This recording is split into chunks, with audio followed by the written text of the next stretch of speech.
ಪ್ರಿಯ ವೀಕ್ಷಕರೇ, ಪ್ರೀತಿ ಮಾಯೆ ಹುಷಾರು ಅಂತಾರೆ.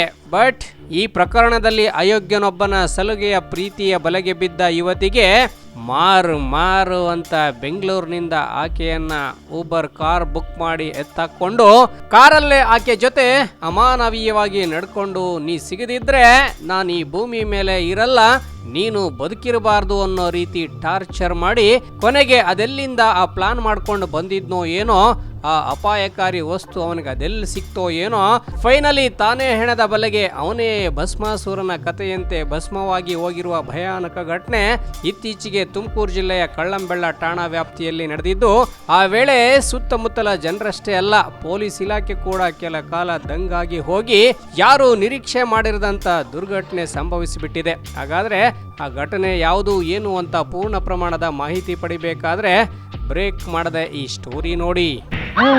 ಇದು ನನ್ನ ಪ್ರೀತಿಸಿದ್ದಕ್ಕೆ, ಇದು ಬೆಳೆಸ್ತಿರೋ ತಂದೆಗೆ, ಇದು ನಾನು ಬದಲಾಗಿದ್ದಕ್ಕೆ, ಇದು ನೀವು ನನ್ನ ಮನೆ ರೈಡ್ ಮಾಡಿದ್ದಕ್ಕೆ. ಸುಮಾರು 2-2:30 ಸಮಯದಲ್ಲಿ ನಮಗೆ ಕಲ್ಲಂಬೆಲ್ಲ ಪೊಲೀಸ್ ಸ್ಟೇಷನ್ಸ್ಗೆ ಒಂದು ಮಾಹಿತಿ ಬಂದಿದೆ. ಹೈವೇ ಮೇಲೆ ಒಂದು ಕಾರ್ ಬೆಂಕಿ ಹಚ್ಕೊಂಡು ಬರ್ನ್ ಆಗ್ತಾ ಇದೆ ಅಂತ. ಸೊ ಇಮಿಡಿಯೇಟಾಗಿ ಪೊಲೀಸರು ಸ್ಪಾಟ್ಗೆ ರೀಚ್ ಆದಾಗ ನಮಗೆ ತಿಳಿದು ಬಂದಿರೋದೇನೆಂದರೆ ಅದರಲ್ಲಿ ಒಬ್ಬ ವ್ಯಕ್ತಿ ಸಹ ಅದರಲ್ಲಿ ಬರ್ನ್ ಆಗಿ ಡೆತ್ ಆಗಿರೋದು ಕಂಡು ಬಂದಿದೆ. ಸೊ ಇಮಿಡಿಯೇಟಾಗಿ ಅಲ್ಲಿ ಯಾರಿದ್ರು ಏನು ಅಂತ ವಿಚಾರ ಮಾಡಿದಾಗ ಅಲ್ಲಿ ಆ ಗಾಡಿ ಡ್ರೈವರ್ ಏನಿದ್ದಾನೆ ಅವನು ಮತ್ತು ಆ ಗಾಡಿಯಲ್ಲಿ ಪ್ರಯಾಣ ಮಾಡಿರುವ ಇನ್ನೊಬ್ಬ ಹುಡುಗಿ ಅವರಿಬ್ಬರು ಅಲ್ಲಿ ಇದ್ದರು ಅನ್ನೋದು ಕಂಡು ಬಂದಿದೆ. ಸೊ ಅವರು ಹೇಳಿರೋ ಮಾಹಿತಿ ಪ್ರಕಾರ ಹೌದು ವೀಕ್ಷಕರೇ, ಜೂನ್ 27 ಶನಿವಾರ ಮಠ ಮಧ್ಯಾಹ್ನ ಜನರನ್ನ ಪೊಲೀಸರು ಅಟ್ಟಿಸಿಕೊಂಡು ಬೆದರಿಸಿ ಓಡಿಸಲು ಯತ್ನ ನಡೆಸ್ತಾ ಇರುವ ಈ ವಿಡಿಯೋ ನೋಡಿದ್ರೆ ಅಲ್ಲೊಂದು ದುರ್ಘಟನೆ ನಡೆದಿದೆ ಅನ್ನೋದು ಎಂತವರಿಗೂ ಅನುಮಾನ ಬಂದೇ ಬರುತ್ತೆ ಅಲ್ವಾ? ಹೌದು ಸ್ನೇಹಿತರೆ, ಶಿರಾ ತಾಲೂಕಿನ ಜೋಗಿಹಳ್ಳಿ ಬಳಿಯ ರಾಷ್ಟ್ರೀಯ ಹೆದ್ದಾರಿಯಲ್ಲಿ ಕಾರೊಂದು ಹೊತ್ತಿಕೊಂಡು ದಗ ಉರಿಯುತ್ತಿದ್ರೆ ಅದೇ ಕಾರಿಂದ ಬೆಂಕಿ ಹೊತ್ತುವ ಮುನ್ನ ಯುವತಿಯೋರ್ವಳು ಕಿರಿಚಿಕೊಂಡು ಹೊರಬಂದು ಸಹಾಯಕ್ಕಾಗಿ ಅಂಗಲಾಯಿಸ್ತಾಳೆ. ಜೊತೆಗೆ ಕಾರಿನ ಚಾಲಕ ಕೂಡ ಗಾಬರಿಯಾಗಿ ತನ್ನ ಕಾರು ಉಳಿಸಿಕೊಳ್ಳುವ ಸಾಹಸಕ್ಕೆ ಮುಂದಾಗಿದ್ದಾನೆ. ಬಟ್ ಇವರ್ಯಾರ ಪ್ರಯತ್ನ ಆ ವೇಳೆ ಉಪಯೋಗಕ್ಕೆ ಬಾರದಂತಾಗಿದೆಯಷ್ಟೇ. ಪ್ರೀತಿ ಮಾಗೆ ಹುಷಾರು, ಕಣ್ಣೀರ್ ಮಾರೋ ಬಜಾರು, ಒಮ್ಮೆ ಶರಣಾದ್ರೆ ಪ್ರೀತಿಗೆ, ಕತ್ತು ಕೊಟ್ಟಂಗೆ ಕತ್ತಿಗೆ. ಹೌದಲ್ವಾ ವೀಕ್ಷಕರೇ, ಒಮ್ಮೆ ಪ್ರೀತಿಗೆ ಶರಣಾದ್ರೆ ಕತ್ ಕೊಟ್ಟಂಗೆ ಕತ್ತಿಗೆ ಅಂತ ದುನಿಯಾ ಸಿನಿಮಾದ ಸಾಂಗಲ್ಲಿ ಈ ಲೈನ್ಸ್ ಬಳಸಿದ್ದಾರೆ. ಬಟ್ ಈ ಕೇಸಲ್ಲಿ ಬೇರೆ ರೀತಿನೇ ಹೇಳಬೇಕಾಗುತ್ತೆ ಕಣ್ರಿ. ಒಮ್ಮೆ ಶರಣಾದ್ರೆ ಪ್ರೀತಿಗೆ ಬಾಂಬ್ಗೆ ಕೊಟ್ಟಂಗೆ ಬದುಕನ್ನೇ ಅಂತ. ಯಾಕಂದ್ರೆ ಈ ಉಡಾಳ ಮನುಷ್ಯ ಅಂಕೋಲದ ನಾಗೇಂದ್ರ ನಾಡಬಾಂಬ್ ತಂದು ತಾನು ಪ್ರೀತಿಸಿದ್ದ ಯುವತಿಯನ್ನ ಬೆದರಿಸಿ ಬೆಂಗಳೂರಿನ ಜಯನಗರದಿಂದ ಕಿಡ್ನಾಪ್ ಮಾಡ್ಕೊಂಡು ಬಂದ್ಬಿಟ್ಟಿದ್ದ. ಬ್ಯಾಂಗ್ಳೂರು ಜಯನಗರ ಏರಿಯಾದಿಂದ ಬಿಟ್ಟು ಅಂಕೋಲಾಗೆ ಹೋಗ್ತಿದ್ರು. ಉಬರ್ ಕಾರನ್ನು ಹೈರ್ ಮಾಡಿಕೊಂಡು ಹೋಗುವಾಗ ಇವರಿಗೆ ಇತ್ತೀಚಿನ ಕಾಲದಲ್ಲಿ ಬ್ರೇಕಪ್ ಆಗಿದೆ ಅಂತ ಹೇಳಿ ಅವರು ಜಗಳ ಆಗ್ತಾರೆ ಅಂತ ಹೇಳಿ ತಿಳಿದು ಬಂದರು. ಅಷ್ಟಕ್ಕೂ ಈ ನಾಗೇಂದ್ರ ಯಾರು ಏನು ಅಂತ ನೋಡೋದಾದ್ರೆ ಕಾರವಾರ ಜಿಲ್ಲೆಯ ಅಂಕೋಲ ಬಳಿಯ ಅಗಸೂರಿನ ನಿವಾಸಿ. ಇವರನ್ನ ಇಷ್ಟಪಡ್ತಿದ್ದ ಯುವತಿ ರಮ್ಯಾ ಕೂಡ ಅದೇ ಗ್ರಾಮದವಳಾಗಿದ್ದು 6 ವರ್ಷಗಳ ಹಿಂದೆ ಪರಸ್ಪರ ಪ್ರೀತಿಸಲು ಶುರು ಮಾಡಿದ್ದಾರೆ. ಆರಂಭದಲ್ಲಿ ಚೆನ್ನಾಗಿ ಇದ್ದ ಈ ಬಾರ್ಕೋಲ್ ಬಳಿಕ ಆಕೆಗೆ ಕಿರುಕುಳ ನೀಡೋದು, ಹೊಡೆಯೋದು, ಬಡಿಯೋದು ಮಾಡ್ತಾ ಇದ್ದಂತೆ. ಇದರಿಂದ ಬೇಸತ್ತ ಯುವತಿ ಅವನಿಂದ ದೂರವಾಗಲು ತನ್ನ ಅಜ್ಜಿಯ ಊರು ಕುಂದಾಪುರಕ್ಕೆ ಹೋಗಿ ನೆಲೆಸಿದ್ದಾಳೆ. ಅಲ್ಲಿಗೂ ಬಿಡದ ಈ ಪಾಪಿ ಪ್ರೇಮಿ ಅಲ್ಲೂ ಕಿರುಕುಳ ನೀಡಲು ಮುಂದಾದಾಗ ಅನ್ಯ ಮಾರ್ಗ ಕಾಣದೆ ಡಿಪ್ಲೊಮಾ ಆಪರೇಷನ್ ಟೆಕ್ನಿಕಲ್ ಕೋರ್ಸ್ ಮುಗಿಸಿದ್ರಿಂದ ಬೆಂಗಳೂರಿನಲ್ಲೇ ಇದ್ದ ತನ್ನ ಗೆಳತಿ ಜೊತೆ ಸಂಜಯ್ ಗಾಂಧಿ ಆಸ್ಪತ್ರೆಯಲ್ಲಿ OT ಟೆಕ್ನಿಷಿಯನ್ ಆಗಿ ಕೆಲಸ ಮಾಡಲು ಬೆಂಗಳೂರು ಸೇರಿಬಿಡ್ತಾಳೆ.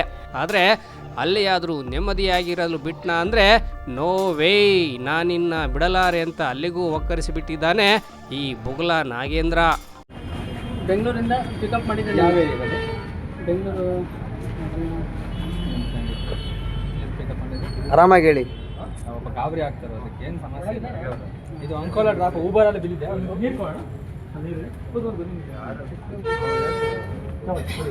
ಏನು ಗಾಬರಿ ಮಾಡ್ಕೊಂಡ್ರಿ?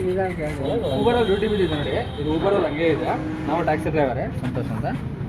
ಊಬರಲ್ಲಿ ಡ್ಯೂಟಿ ಬಿದ್ದಿದೆ. ನೇಮ್ ಬಂದ್ಬಿಟ್ಟು ನಾಗೇಂದ್ರ ಅಂತ ಹೇಳ್ಬಿಟ್ಟು. ಕ್ಯಾಶ್ ಪೇಮೆಂಟ್, ಕ್ಯಾಶ್ ಟ್ರಿಪ್ ಇದೆ. ಯಾವ್ದು ಬುಕ್ ಮಾಡಿದ್ದಾರೆ? ಊಬರ್ ಗೋ ಅಲ್ವಾ ಬುಕ್ ಮಾಡಿರೋದು? ಗೋಸಡನ್ ಅಲ್ಲ, ಗೋಸಡನ್ ಪಾಪ ಚಾಲಕು ಡ್ಯೂಟಿ ಬಿದ್ದಿದೆ. ನಾವು ಜಯನಗರದಿಂದ ಬುಕ್ ಆಗಿರುತ್ತೆ. ಹಿಂದಕ್ಕೆ ಏನಾಯ್ತು? ಅಲ್ಲಿಂದ ಬಂದರು, ಅಲ್ಲಿಂದ ಬರ್ಬೇಕಾದ್ರೆ ಇಬ್ರು ಗಾಡಿಲಿ ಹತ್ತಿ ಮತ್ತೆ ಬರ್ತಾ ಇತ್ತು.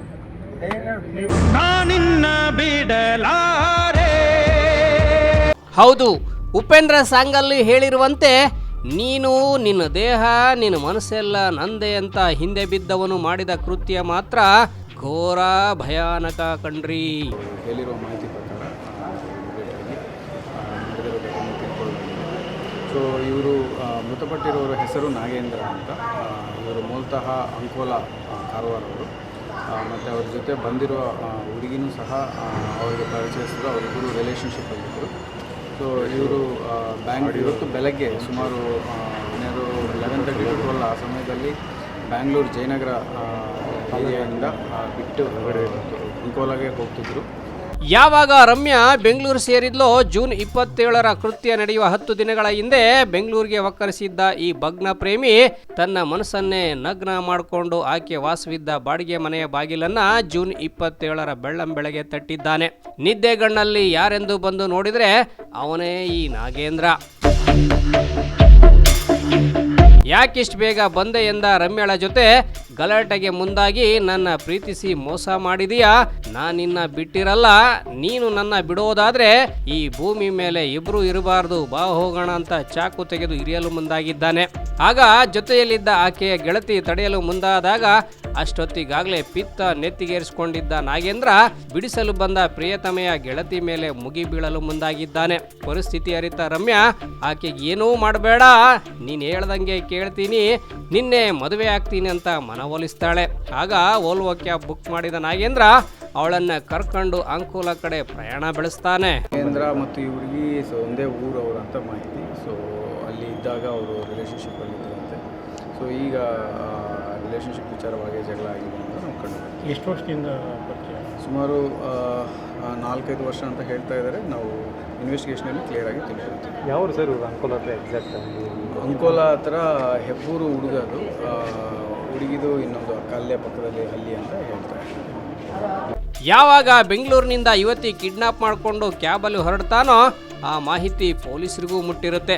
ಮಾರ್ಗ ಮಧ್ಯೆ ಹೋಗುವಾಗ ಕ್ಯಾಬ್ ಡ್ರೈವರ್ಗೆ ಪೊಲೀಸರು ಫೋನ್ ಮಾಡಿ ಇರುವಲ್ಲೇ ಕಾರ್ ನಿಲ್ಲಿಸು ಎಂದು ತಾಕೀತ್ ಮಾಡ್ತಾರೆ.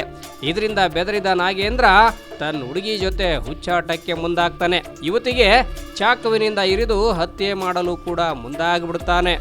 ಫೋನ್ ಬಂತು ನನಗೆ, PSI ಇಂದ ಫೋನ್ ಬಂತು ಬೆಂಗಳೂರಿಂದ. ಅಲ್ಲಿಂದ ಫೋನ್ ಬರ್ತದೆ, ಅಣ್ಣ ಏನು ಅಂತ ಮಾತಾಡ್ಕೊಳ್ಳಿ ಅಂತ ಅವ್ರಿಗೆ ಕೊಟ್ಟೆ ಫೋನ್. ನಂತರ ಮುಂದೆ ಕೂಡ ಸ್ವಲ್ಪ ಮುಂದೆ ಬಂದ ಕೂಡ ಚಾಕು ತಗೊಂಡು ಹುಡುಗಿಗೆ ಹಾಕ್ತಿದ್ದೆ.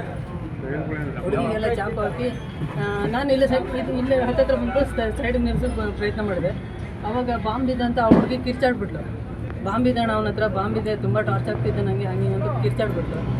ಕಿರ್ಚಾಡ್ತಾನೆ ನಾನು ಇಲ್ಲಿ ಸೈಡಿಗೆ ಹಾಕ್ತಿದ್ದೆ. ಸೈಡಿಗೆ ಹಾಕೊಂಡು ಅವ್ನ ಕೈ ಗಟ್ಟಿ ಹಿಡ್ತಿದ್ದೆ. ಆ ಹುಡುಗಿಗೆ ಹಾಕ್ಬಿಟ್ಟಾನೆ, ಎಣ್ಣೆ ಮೇಲೆಲ್ಲ ಚಾಕು ಹಾಕ್ಬಿಟ್ಟಿದ್ದಾನೆ.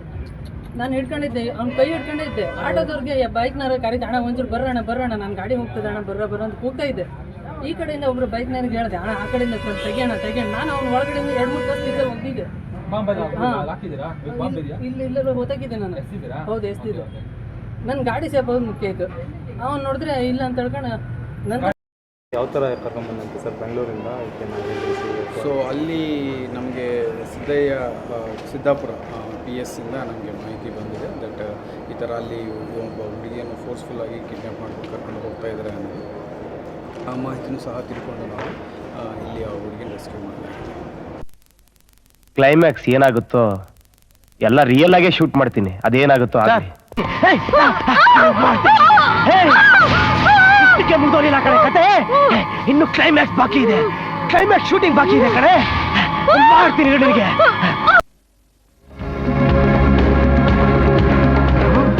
Reel or real?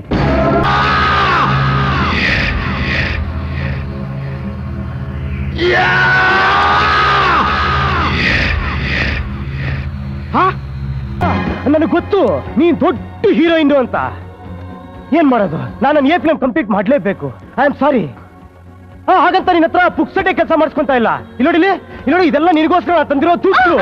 ನಾನು ಬೆವ್ರು ಸುರಿಸಿ ಕಷ್ಟಪಟ್ಟು ಸಂಪಾದನೆ ಮಾಡಿರೋ ದುಡ್ಡು ಎಲ್ಲ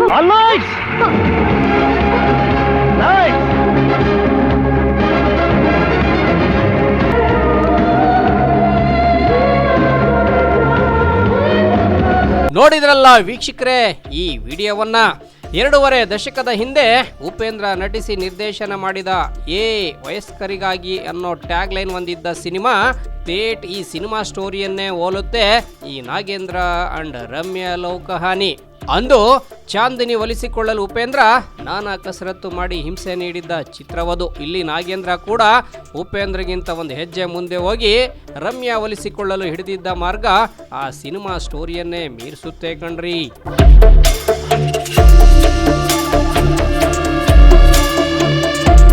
ಕೊನೆಗೆ ನಾಗೇಂದ್ರನಿಂದ ತಪ್ಪಿಸಿಕೊಂಡು ಕ್ಯಾಬ್ ಡ್ರೈವರ್ ಹಾಗೂ ಯುವತಿ ಕಾರಿನಿಂದ ಕೆಳಗಿಳಿದು ಬಿಡ್ತಾರೆ. ಕಾರಿನಿಂದ ಇಳಿದು ನಾಗೇಂದ್ರನನ್ನ ಕೂಡ ಹೊರತರಲು ಯತ್ನ ನಡೆಸ್ತಾರೆ. ಆದರೆ ನಾಗೇಂದ್ರ ತಾನು ತಂದಿದ್ದ ನಾಡಬಾಂಬಿಗೆ ಬೆಂಕಿ ಹಚ್ಚಿ ತಾನೇ ಸ್ಫೋಟಿಸಿಕೊಂಡು ಕಾರಲ್ಲೇ ಜೀವಂತವಾಗಿ ಸುಟ್ಟು ಕರಕಲಾಗ್ತಾನೆ. ಬೆಂಕಿಯನ್ನ ನಂದಿಸಲು ಅಗ್ನಿಶಾಮಕ ತಂಡ ನಡೆಸಿದ ಯತ್ನ ವಿಫಲವಾಗುತ್ತೆ. ಯಾವಾಗ ನಾಗೇಂದ್ರನಿಗೆ ಈ ರಮ್ಯಾಳ ಪ್ರೀತಿ ಇನ್ಮೇಲೆ ಸಿಗಲ್ಲ ಅನ್ನೋದು ಕನ್ಫರ್ಮ್ ಆಗುತ್ತೋ, ಪ್ರೇಯಸಿಯನ್ನ ಕೊಂದು ತಾನೂ ಸಾಯಲು ಹಾಕಿಕೊಂಡಿದ್ದ ಯೋಜನೆ ವಿಫಲವಾಗಿ ಪ್ರೇಮಿ ದಹನವಾಗಿ ಯುವತಿ ಬದುಕಿ ಉಳಿದಿದ್ದು, ಕಳ್ಳಂಬೆಳ್ಳ ಪೊಲೀಸರು ದೂರು ದಾಖಲಿಸಿಕೊಂಡು ನಾಗೇಂದ್ರನಿಗೆ ನಾಡಬಾಂಬು ಹೇಗೆ ಸಿಕ್ತು ಏನು ಎತ್ತ ಅಂತ ಎಲ್ಲಾ ಆಂಗಲ್ ನಲ್ಲೂ ತನಿಖೆ ನಡೆಸ್ತಾ ಇದ್ದು ಆರೋಪಿಗಳನ್ನ ಕೂಡ ಪತ್ತೆ ಹಚ್ಚಿದ್ದಾರೆ. ಪ್ರೀತಿ ಕುರುಡು ಕಣೆ ನೋವಲ್ಲೇ ಅದರ ಕೊನೆಯ ಮಾರ್ಬೇಡ ಸುಮ್ಮನೆ. ಮತ್ತು ಹುಡುಗಿ ಹೇಳೋದು ಏನಂದರೆ ಒಂದು ನಾಡ ಯೂಸ್ ಮಾಡಿರೋದು ಕಂಡು ಬರ್ತಾ ಇದೆ ಅಂತ ಹೇಳ್ತಾರೆ. ಸೊ ನಾವೀಗ ಬಾಂಬ್ ಸ್ಕ್ವಾಡ್ ಅವ್ರನ್ನೂ ಕರೆಸಿದ್ದೀವಿ ಮತ್ತು ನಮ್ಮ FSL ಟೀಮ್ ಮತ್ತು ಸೋಕೋ ಟೀಮ್ ಇವರೆಲ್ಲರನ್ನೂ ಕಳಿಸಲಾಗಿದೆ. ಸೊ ಈಗ ಕಂಪ್ಲೇಂಟ್ ತೊಗೊಂಡು ನಾವು ಒಂದು FIR ಮಾಡಿ ಮುಂದಿನ ದಿನಗಳಲ್ಲಿ ತನ್ನ ಪ್ರೀತಿಯನ್ನ ಗಳಿಸಲು ನಾಗೇಂದ್ರ ತನ್ನ ಪ್ರಿಯತಮೆ ರಮ್ಯಾ ಈ ಭೂಮಿ ಮೇಲೆ ಎಲ್ಲೇ ಇದ್ರೂ ಬಿಡಲ್ಲ ಅಂತ ಬೆಂಗಳೂರಿಗೆ ಬಂದು ಫ್ಲಿಪ್ಕಾರ್ಟ್ನಲ್ಲಿ ಕೆಲಸಕ್ಕೆ ಸೇರಿ ಪ್ರೀತಿ ಪಡೆಯಲು ಮಾಡಿದ ಅರಸಾಹಸದಲ್ಲಿ ಫೇಲ್ಯೂರ್ ಆಗಿದ್ದು, ಯುವತಿ ಕೂಡ ಅವನನ್ನ ಸಂಭಾಳಿಸಲಾಗದೆ ಈ ರೀತಿ ನಡ್ಕೊಂಡ್ಲ ಅಥವಾ ಬೇರೆ ಯಾವುದಾದ್ರೂ ಕಾರಣಕ್ಕೆ ನಾಗೇಂದ್ರನಿಂದ ದೂರವಾಗಲು ಯತ್ನ ನಡೆಸಿದ್ಲ ಅನ್ನೋ ಸತ್ಯ ಕೂಡ ಹೊರಬರಬೇಕಿದೆ. ಇಲ್ಲವಾದ್ರೆ ಹುಡುಗಿಯರು ಬಟ್ಟೆ ಬದಲಾಯಿಸುವ ರೀತಿ ಹುಡುಗರನ್ನ ಬದಲಾಯಿಸುವ ಪರಿಪಾಠಗಳು ಮುಂದುವರಿಯುತ್ತಲೇ ಇರುತ್ತವೆ ಅಷ್ಟೇ. ಫೈನಲಿ ಇಲ್ಲಿ ಸತ್ತವನು ಕೆಟ್ಟ, ಸಾಕಿ ಸಲಹಿದ ತಂದೆ ತಾಯಿಗಳನ್ನ ಅನಾಥವನ್ನಾಗಿಸಿ ತಾನೂ ಕೂಡ ಅನಾಥ ಶವವಾಗಿ ಬಿಟ್ಟ ಅನ್ನೋದಷ್ಟೇ ಮುಖ್ಯ.